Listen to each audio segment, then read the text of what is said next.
There's a couple, I should say, excuse me, there are three big trends that are actually continuing to get that big tidal wave more momentum.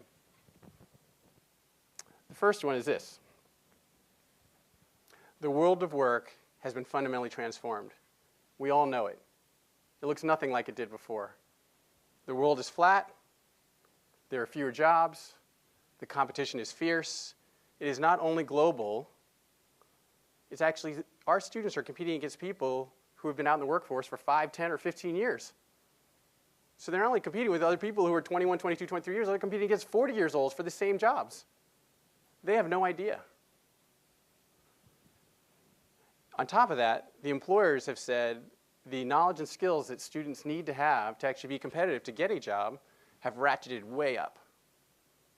And so they're actually looking, because they don't spend any much money anymore on training, they're looking at the schools to say, you should be training them these things. And they should be able to, when they interview for jobs, be able to articulate, given what they've learned, why they will be great employees at this organization and why they're actually really committed to do whatever it takes to be great. But if we actually never spend any time talking to our students about those questions, they have no idea that that's what they're supposed to be trying to do when they actually get into an interview. We need to help them make that transition and understand what's really expected. Second, there has been a huge proliferation in this notion that undergraduate pre-professional programs are the way to go.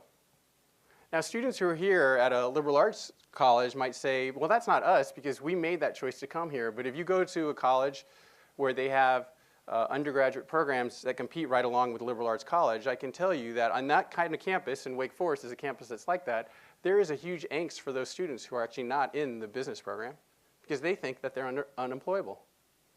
And there's a huge angst among all those students who actually go to these major research universities when they're seniors in high school deciding, I have to decide if I'm going to be an engineer or a business student before I even know what those are.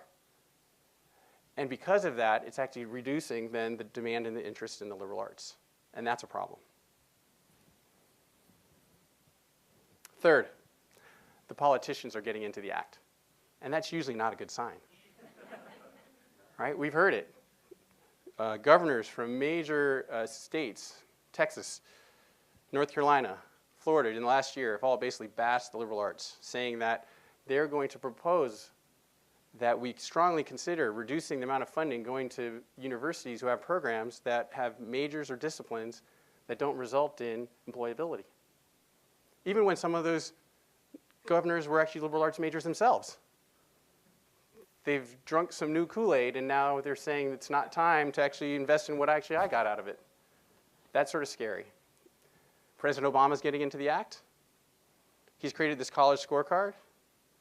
In principle, it sounds like a really good concept to try to help people make good decisions. But if you actually get into it, some of the data and what will come out for how people are going to make those decisions will actually really harm the value and the perceived value of the liberal arts. So we can either stand and watch it happen to us, or we can actually move into it and try to do something about it. That's something